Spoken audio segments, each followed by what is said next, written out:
Всем привет, всем здрасте, дорогие друзья, с вами Кисель. Сегодня я вам расскажу про такой корабль, как Энвил Асгард. Начнем с описания этого корабля, которое нам сделали наши разработчики. Асгард — тяжелобронированный десантный корабль, обеспечивающий безграничную устойчивость в самых жарких зонах боевых действий. Прорвитесь сквозь беспощадный огонь, чтобы доставить жизненно важные подкрепления, удержать линию фронта и заставить врага отступить. Доставляйте грозные боевые машины на передовую, включая один танк Нова или несколько небольших наземных транспортных средств, независимо от того, являются ли они первой волной атаки или решающим резервом. Благодаря впечатляющему арсеналу ракет, пилотируемого оружия и ручных турелей, Асгард легко расправляется с вражескими силами, стоящими между ним и зоной высадки. Прочная броня и мощные щиты Асгарда делают его практически неуязвимым в достижении цели даже под самым хаотичным огнем орудий. Внешний вид данного корабля при первом беглом взгляде напоминает мне кораблик из фильма «Аватар». Основной визуал последовал с такого корабля, как Валькирия, со слегка измененным дизайном. Крылья, на которых висят двигатели, выглядят не очень уж внушающе в плане их выживаемости, а потеря двигателя на корабле весом 610 тонн страшновато. Да и дизайн Валькирии мне больше нравится, но это вкусовщина. По интерьерам у корабля не прям чтобы густо. Да, он большой, вылезает много, но самих коридорчиков тут не так уж и много, будем честны. В этом ангаре помещается 180 СЦУ груза, либо техника, о которой я расскажу дальше. Тут у нас доступ к оборудованию с одной стороны. Здесь также.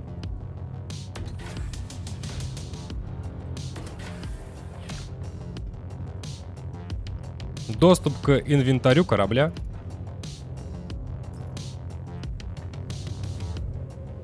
Штурмовая дверка, или как это назвать правильно, я не знаю. Тут у нас будет находиться пулемет, которым вы можете настреливать потом по вашим противникам. Точно такой же, с другой стороны.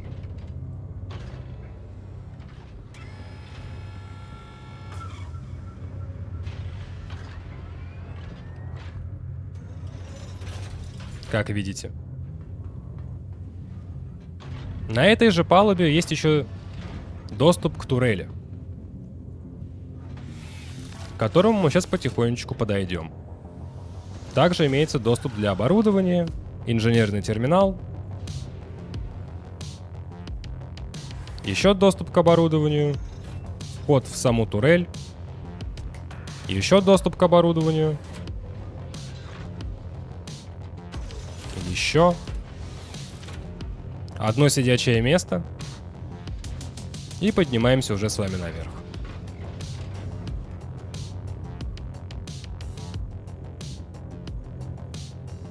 Здесь у нас два спальных места.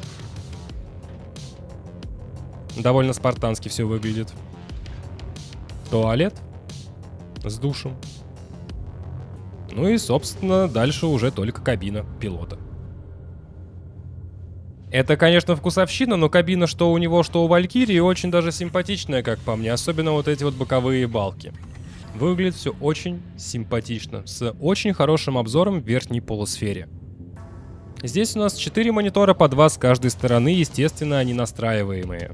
Посередине перед вами будет находиться радар. Но вот в такую погоду светлую видно немножко хреновенько, будем честны. Не все кнопочки, конечно, можно понажимать, что обидно. Когда можно будет все, вообще неясно, непонятно. И зачем-то еще вот такой вот вид вниз. Видимо, для более удобной посадки, чтобы десантироваться. В плане взлета и посадки проблем у вас, в принципе, не будет. Корабль, на удивление, очень управляемый. Если будете уж слишком тяжелый, если такое у вас произойдет, нажимаете на кей, и ваши двигатели переключаются в вертикальный режим. Но это так, если будут проблемы. Выглядит неплохо. По ХП корпуса и щитов тут не все так однозначно. У Асгарда 77 тысяч ХП корпуса и возможность поставить 4 вторых щита, которые дадут в сумме почти 25 тысяч ХП щитов. Валькирия же имеет 90 тысяч корпуса и такое же количество щита. Учитывая размеры, могу предложить в одноклассники к нему такие корабли, как Constellation и Corsair. У Корсара 91 тысяча хп корпуса и 67 800 щита. У Constellation Андромеда, внимание, 180 тысяч хп корпуса и 67 800 щита. В этот корабль должно влезать 180 СЦУ. Сейчас вы видите перед собой 128, а не 180. Почему так? А потому что у нас на станции, на которой мы были, можно купить лишь грузы размером 32, 24, 16 и 8. Как-то так. Но я думаю, не стоит объяснять то, что техника, которая влезает, не влезает в Таурус или же в Корсэр. Я сейчас говорю про танки. Валькирия в этом плане не радует, всего лишь 80 СЦУ, а Корсар имеет 72 СЦУ. Но не забываем, что речь идет именно о сетке для груза, напихать его можно и побольше. Андромеда имеет сетку на 96 СЦУ, и ее модификация Тауруса 174 СЦУ. И все эти корабли везут меньше, чем наш Асгард. Если что, в плане техники сюда влезает довольно большая штука под названием танк. Причем полностью. Помимо танка тут еще находятся два костюма для перетаскивания груза. Как видите, все помещается. Если что, пушка у танка сложна. Чтобы сложить пушку у танка, нажимаете русскую клавишу Z, либо английскую клавишу P. И места полным-полно. Баллисты и прочие машины на ее платформе тоже сюда влезают, даже открывается дверь, на удивление, думал, если честно, не откроется. Я думаю, более мелкую технику засовывать сюда и показывать, что все помещается, не нужно. Корабль большой. По вооружению у нас следующее. На Асгарде мы имеем 6/3 пушки под управлением игрока. И еще турель с 2/4 пушками. Выглядит это внушающе, как по мне. И 16 ракет 3-го размера. Валькирия же имеет только 2/3 пушки в фиксах, а остальное на турелях. 2 турели с 4-й пушкой и 2 турели по 2/3 пушки, а ракет нету вообще. Корсар имеет самое страшное вооружение среди всех этих кораблей. 4/4 пушки и 2/5, плюс к этому 3 турели по 2 пушки 2-го размера в каждой и 8 ракет 3-го размера. Андромеда на борту несет 4/5 пушки и 2 турели на 2 пушки 3-го размера. Каждая. И вагон ракет в виде 24 ракет 2-го размера и 28 ракет 1-го. Вооружение Асгарда уже не кажется таким внушительным при взгляде на корабли. Одноклассники. По стоимости Асгард не купить за внутриигровую валюту пока что, а на сайте он нам обойдется в целых $350. Его собрат Валькирия обойдется в примерно 20 миллионов внутриигровой валюты, а на сайте $375. Корсар почему-то по данным ДПС-калькулятора стоит 6,5 миллионов, что как-то даже мало, учитывая его возможности, а на сайте он висит за $250. Андромеда 10 миллионов с копейками, а на сайте всего $240. Ее собрат Таурус стоит вообще 8 миллионов по сайту ДПС-калькулятора, а на сайте $200. Что-то все это не в пользу Асгарда и Валькирии, я вам скажу. Вроде как был баланс экономики и все цены на все, включая корабли, правилен, но тут что-то странное. Маневренность в космосе, на удивление, хороша. Я как будто летаю на Катласе Блэк. Приятно был удивлен, что Асгард довольно неплохо поворачивает по сравнению с его одноклассниками. Слева направо Асгард, Валькирия, Корсар, Андромеда. Я на Асгарде даже смог вести нормальный бой в Arena Commander, который вы увидите чуть попозже. Маневренность на планете удивила еще сильнее. Эта огромная дура может неплохо себя чувствовать в плотной атмосфере Микротека. Андромеда с Корсаром так себя вести, конечно же, не будут. К сожалению, не получилось засунуть данный корабль в гонки, так как человек не смог мне его передать в гонках Arena Commander. А было бы, я думаю, как минимум весело. Но по сухим цифрам маневренности мы чуть-чуть проигрываем Валькирии. И, кстати, плейлист по обзорам кораблей потихоньку разрастается. Ссылка на него в описании, как и ссылка на мой телеграм-канал, где выходят различные новости и анонсы, связанные с каналом, Star Citizen и не только. Ссылка в описании. И для наглядности циферок покажу еще вот что. Слева маневренность Асгарда, справа фрилансера. И вспоминаем, что Асгард весит 610 тонн, и вспоминаем его размеры, а фрилансер всего лишь 220 тонн.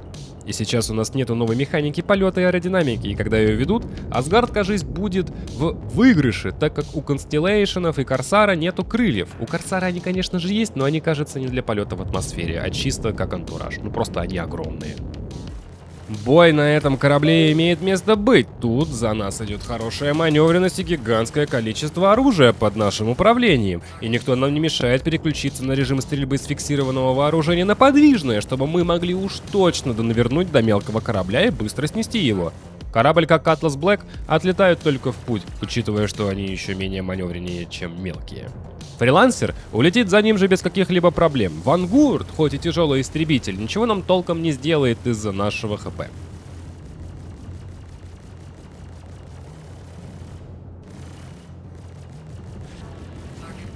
Корсар, неповоротливое нечто по сравнению с нами, разбирается вообще прекрасно. И напоминаю, если посадите к себе еще одного человека, который у вас будет дополнительно, еще 2/4 пушки будут наносить урон по противнику, что очень приятно.